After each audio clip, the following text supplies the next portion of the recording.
Dans l'assemblée des saints, assoiffé je me tiens, que ton onction descende sur moi.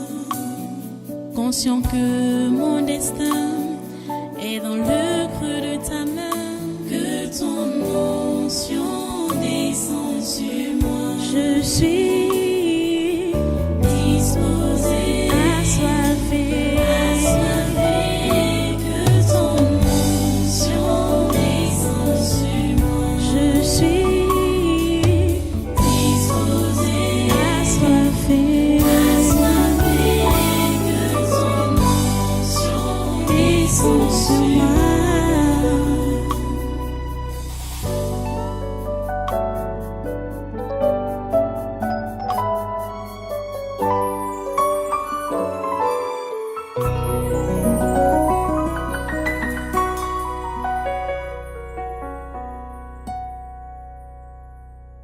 Alléluia. Reste debout, on va prendre la lecture pour l'enseignement du jour. Prenez avec moi dans le livre des Proverbes. Proverbes, chapitre 21. Proverbes, chapitre 21. Verset 9. Proverbes, chapitre 21, verset 9. Qui dit: mieux vaut habiter à l'angle d'un toit que de partager la demeure d'une femme querelleuse. Mieux vaut habiter à l'angle d'un toit que de partager la demeure d'une femme querelleuse. Et le verset 19 renchérit en disant: mieux vaut habiter dans une terre déserte qu'avec une femme querelleuse et irritable. Prions le Seigneur. Notre Dieu, notre bon Père Céleste, nous te remercions pour ta parole de ce jour et de cet instant. Nous te remercions pour ton amabilité à nous instruire dans tes voies. Je prie, Père Saint, que tu donnes à tes enfants que voici des oreilles de disciples pour comprendre, écouter, comprendre ce que tu enseignes.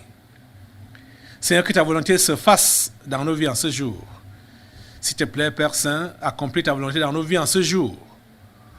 Au nom puissant de Jésus. À toi toute la gloire et tous les honneurs. Au nom puissant de Jésus, nous avons prié. Amen. Prenez place. Soyez tous les bienvenus au congrès de surnaturel de ce jour, jeudi 9 décembre 2021. Nous sommes sur notre thème depuis des années aujourd'hui, les préalables ou les préparatifs avant l'entrée en Canaan. Et le sous-thème qu'on traite depuis plusieurs séances aujourd'hui concerne le mariage ou le foyer, le domicile conjugal. Donc, avant de prendre le séminaire de ce mois de décembre qui est fini dimanche passé, nous parlions donc du foyer conjugal, du ménage, les devoirs de tout un chacun. Et mon enseignement était centré sur le fait que, comme dans un foyer, chacun a des droits et des devoirs,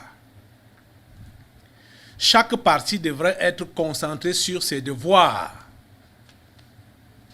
pour avoir librement accès à ses droits.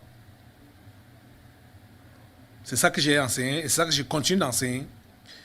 Chaque partie, que ce soit le mari donc, que ce soit la femme, les enfants, les serviteurs, les boys, les ouvriers, mais tout ça là, chacun doit s'évertuer à accomplir ses devoirs. Et naturellement, il aura droit à ses droits. naturellement, ça va se passer tout seul.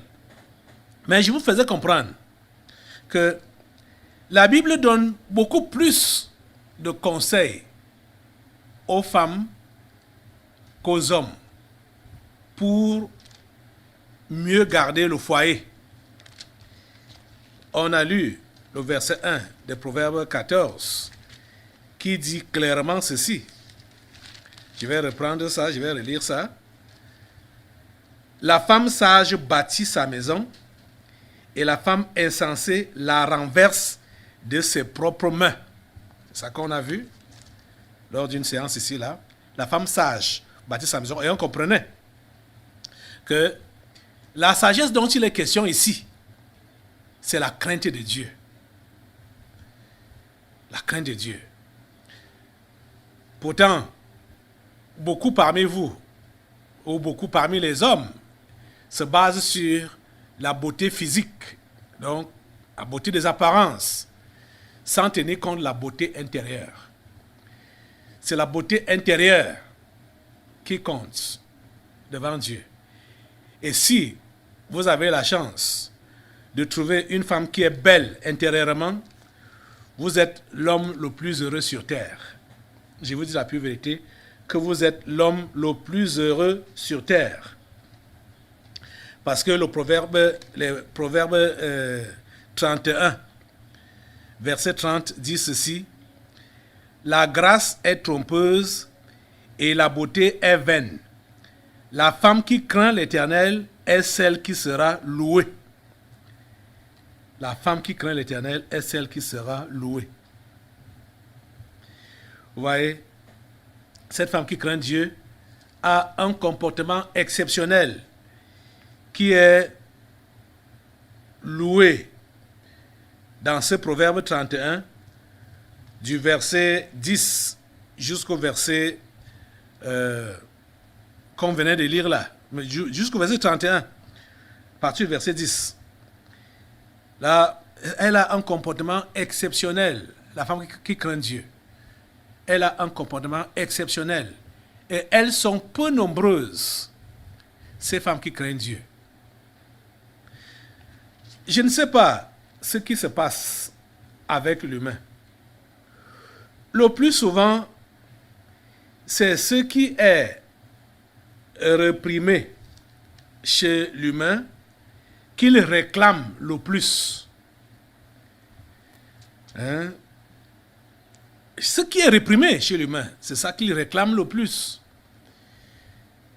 C'est-à-dire les travers ou les mauvais comportements. Bah, quand on reproche, c'est ça que l'humain veut toujours faire. C'est ça qu'il a toujours tendance à faire. C'est ça qu'il a tendance de réclamer. Vous voyez? Bon, en prétendant que peut-être on ne veut pas qu'il s'exprime. On ne veut pas le reconnaître. Parce que par exemple, quand on va dire à la femme de se soumettre, ce qui est normal, elle va juste considérer qu'on veut la considérer comme un sous-homme. Hein? Pourquoi c'est elle qui doit se soumettre? Pourquoi on ne dit pas à l'homme? Pourquoi? C'est pas sage. Pour une femme qui craint Dieu, elle ne doit pas réclamer à son mari ou au sexe masculin ses devoirs quand elle, du moins, réclamer, du moins, ou dire à l'homme que voilà, toi, tu as telle chose à faire vis-à-vis de moi. Elle va seulement se comporter comme il se doit, sans vouloir indexer forcément l'autre. Et aujourd'hui, il y a d'autres versets qui vont toujours dans le même sens. On a lu ces versets qui parlent donc des querelles, bavardages des femmes. Elle sait parler, hein? Elle peut parler, hein? Elle peut bavarder, hein? Mais c'est réellement une malchance pour quelqu'un qui a donc pris une telle femme. C'est le genre qui bavarde, qui sait se quereller. Hey! Ah. Et les femmes étonnes savent le faire. Se quereller. Se quereller. Comme j'ai rarement vu, j'ai également vu des hommes querelleurs. Et le monsieur là, lui, il m'étonnait, il m'épatait. Il aimait se quereller comme une femme, avec ses femmes, hein, comme il aimait être polygame. J'ai dit qu'il aimait être polygame parce que chaque fois, quand il prend une femme, une s'en va, ou même les deux, il ne se repose pas que, bon, comme l'autre est parti, je vais rester avec celle qui est là. L'autre part, il cherche encore une autre et l'amène encore à la maison. Donc, il aimait être polygame. Et c'est comme ça qu'il aimait bagarrer avec ses femmes. Et c'est comme ça qu'il aimait, quand ce n'est pas la bagarre, c'est les querelles. Il aimait se quereller avec ses femmes. Dehors, hein, en route. C'est ta grâce et ta miséricorde. Là, c'était un païen. Mais c'est bizarre de voir que les gens qui se disent chrétiens et ils se querellent. La Bible dit que mieux vaut habiter à l'angle d'un toit que de partager la demeure d'une femme querelleuse. Et mieux vaut habiter dans une terre déserte qu'avec une femme querelleuse et irritable. Les amis, si vous n'êtes pas encore marié, il y a des indices qui montrent que vous aimez les querelles.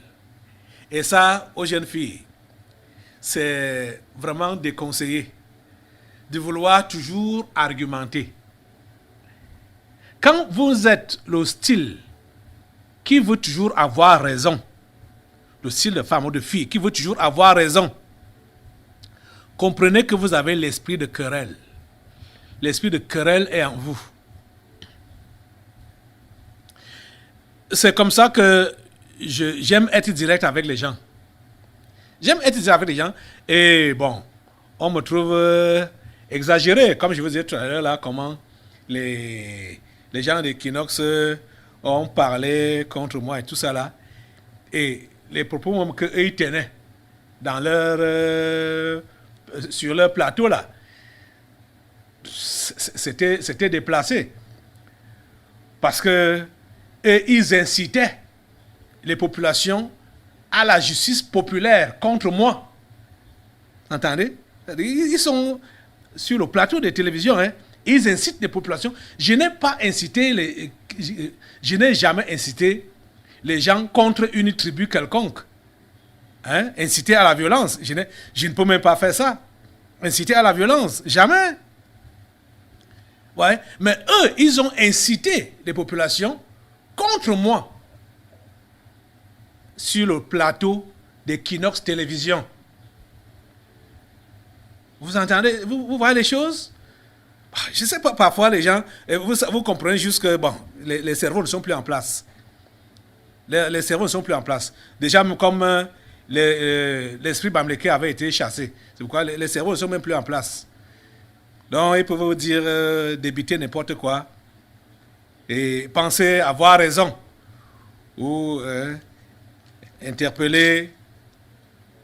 Donc, vous voyez, quand vous avez un esprit de contestation, vous avez un esprit de querelle. Parce que vous n'êtes pas d'accord. Et quand l'autre va riposter, vous allez, ça va aboutir à quoi? À des querelles. Et je me rappelle donc, qui me fait rappeler maintenant une scène, il y avait une dame comme ça là, une dame comme ça. Elle était encore célibataire. Elle était célibataire. Bon, elle était encore célibataire. Elle est toujours célibataire. Elle avait cet esprit de contestation là. Elle n'est jamais d'accord. avec quelqu'un, elle est toujours prête à riposter, prête à contester. Je lui ai dit, madame, avec votre caractère-ci, vous ne pourrez jamais être mariée. Vous ne pourrez jamais vous marier. Je sais que les gens n'aiment pas les gens diraient comme moi, comme ça, là. Parce que ça quand je lui ai dit, je vous dis qu'elle est célibataire, elle était célibataire à l'époque, elle est demeurée jusqu'à présent. Parce que c'est une malchance pour quelqu'un qui va tomber sur ce genre de femme.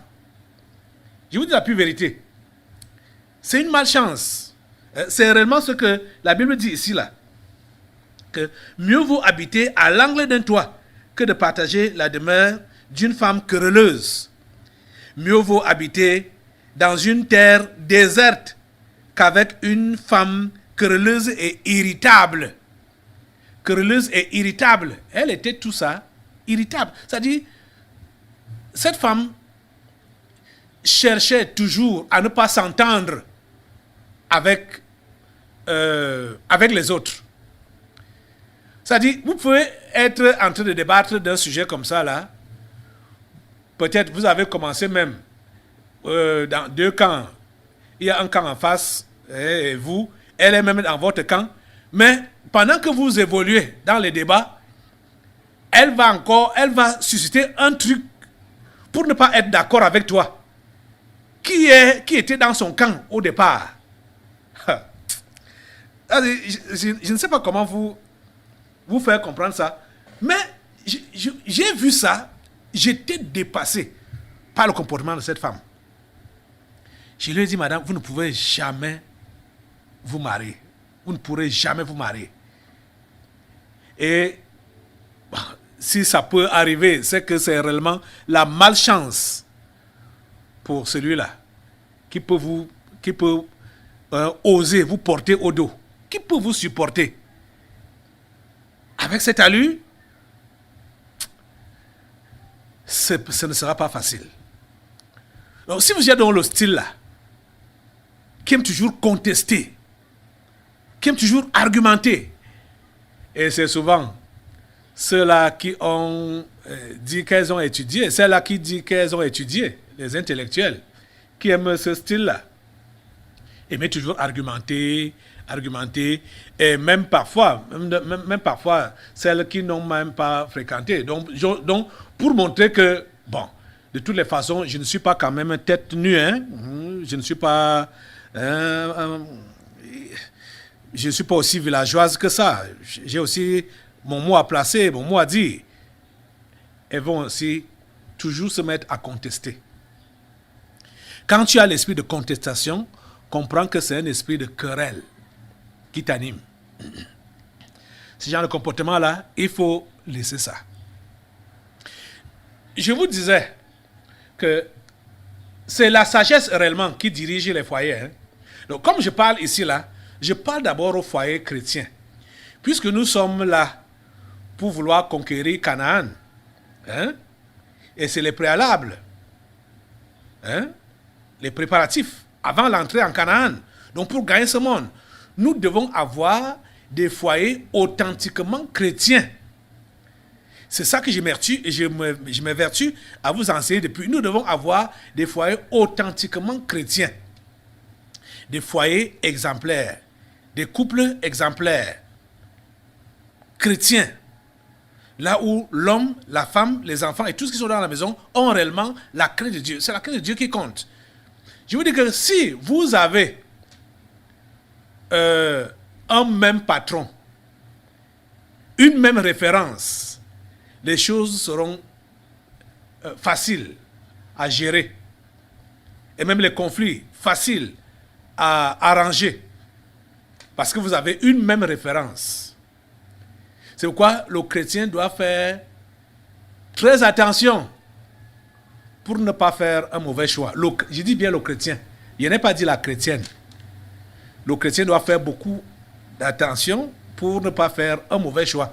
Tomber sur une mauvaise côte. Ça peut être une chrétienne, mais vous êtes incompatibles. Donc, ne te base pas sur la beauté physique, sur la classe sociale, ne te base pas sur les apparences. Sois rassuré. Je veux dire, quand tu veux faire ton choix, hein, toi chrétien, sois rassuré que celle-là que tu veux prendre est réellement une femme sage. La fille de Sarah qui craint Dieu, qui a réellement la crainte de Dieu et qui n'est pas querelleuse. Vous savez, qu'on le veuille ou pas, le satanisme universel voudrait que les foyers, les familles se gâtent. On ne veut plus reconnaître la famille, la cellule familiale, où le père est le chef, secondé par la mère. Et les enfants doivent être instruits par ses parents. Le satanisme universel ne veut pas reconnaître ça. Chez eux là-bas, en Europe, ils ont déjà des tendances comme ils instaurent soi-disant des foyers homosexuels, où dans une même maison, il y a deux femmes, il y a donc mari et femme dedans, ou deux hommes, où il y a mari et femme dedans, et ils adoptent les enfants. Et ils ont maintenant l'embarras d'appeler papa, maman, parce qu'il n'y a pas papa, maman dedans. Ils vont donc opter à autre chose, un parent, deux machins, tout ça. Ils veulent donc bannir vraiment la cellule familiale. Ça, c'est les projets des satanistes. Bannir la cellule familiale. Et vous savez, le premier monde a été détruit quand on lit Genèse à partir du chapitre 6. Le premier monde a été détruit à cause de la dépravation. Et pourquoi la dépravation? Parce que les anges déchus, les démons des abîmes, se sont mariés avec les filles des hommes. Ils ont fait les enfants. Et ils ont commencé à enseigner pratiquement la dépravation à leurs enfants. Ils se sont multipliés dans la dépravation et Dieu ne pouvait plus supporter cela. C'est ça que les anges déchus de cette heure, de cet instant, ou de cette période, veulent réinstaurer. Ils veulent réinstaurer la dépravation comme à l'époque de Noé. Donc quand vous lisez dans Genèse au chapitre 6 là, vous allez par Genèse 6, 7, 8, comme Dieu a été fatigué et a décidé de détruire le monde qui existait à l'époque. C'est ça que ces gens veulent faire à l'heure actuelle. Et ils veulent faire ça pour que Dieu se fâche et qu'il détruise, pour que les vrais humains qui sont prévus pour le salut ne soient pas sauvés. Parce que Dieu a prévu sauver les vrais humains, c'est-à-dire provoquer un réveil en ce temps de la fin. Vous comprenez? Et ils sont donc en train de travailler d'arrache-pied pour vouloir contrecarrer la programmation de Dieu. Mais ils ne peuvent pas s'en sortir. C'est pourquoi vous autres chrétiens, comprenez que si vous ratez au niveau de votre famille, vous êtes en train de mettre des trous ou mettre des trous ou d'empêcher à ce réveil d'avoir lieu. Parce que ce réveil, le salut des âmes, ils doivent avoir des références. Donc ils doivent regarder les familles chrétiennes. Donc ils doivent regarder nos familles, ta famille. Nous leur servirons d'exemple. Vous comprenez? Et si donc nos familles ne ressemblent à rien aux familles chrétiennes, vous voyez que ils ne pourront pas être attirés par la foi chrétienne. C'est pourquoi il faut que nous le comprenions bien. Je le disais l'autre jour pendant les délivrances prophétiques que l'héritage qu'on doit laisser à nos enfants, ce n'est pas des terrains titrés ou non titrés, ce n'est pas des maisons, ce n'est pas des voitures, ce n'est pas des comptes en banque. Ce n'est pas ces choses-là qu'on doit laisser à nos enfants. Ce qu'on doit laisser à nos enfants, c'est l'héritage de la foi.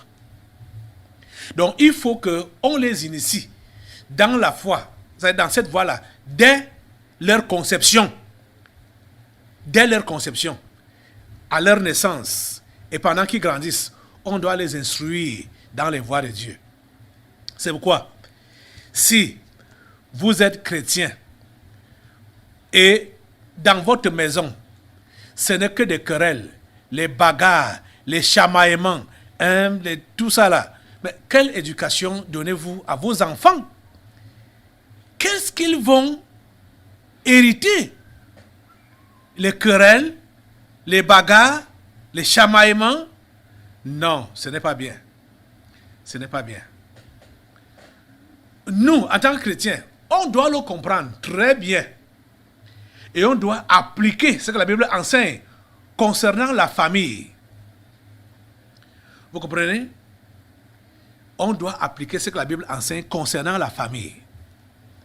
La Bible enseigne que l'homme est le chef de la femme. Comme Christ est le chef de l'Église. Parce que l'apôtre Paul voulait enseigner le bon comportement chrétien, dont comment vivre en famille, et il a pris l'exemple de Christ avec l'Église. Éphésiens chapitre 5, à partir du verset 22. Éphésiens chapitre 5, à partir du verset 22. Il est écrit, « Femmes, soyez soumises à vos maris, comme au Seigneur. » Soyez soumis à vos maris, comme au Seigneur. Car le mari est le chef de la femme, comme Christ est le chef de l'Église, qui est son corps et dont il est le sauveur.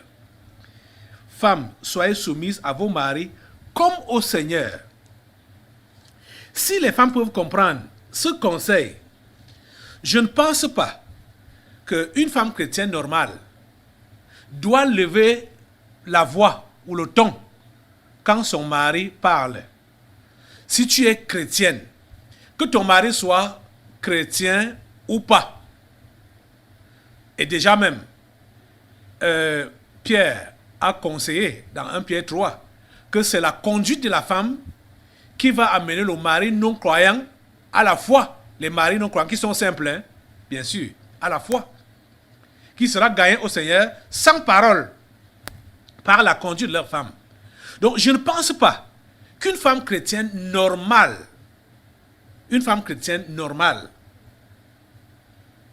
doit lever le ton quand son mari parle.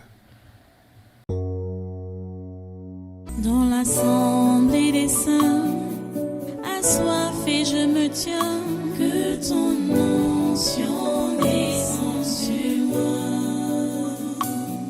Conscient que mon destin est dans le creux de ta main, que ton onction descende sur moi. Je suis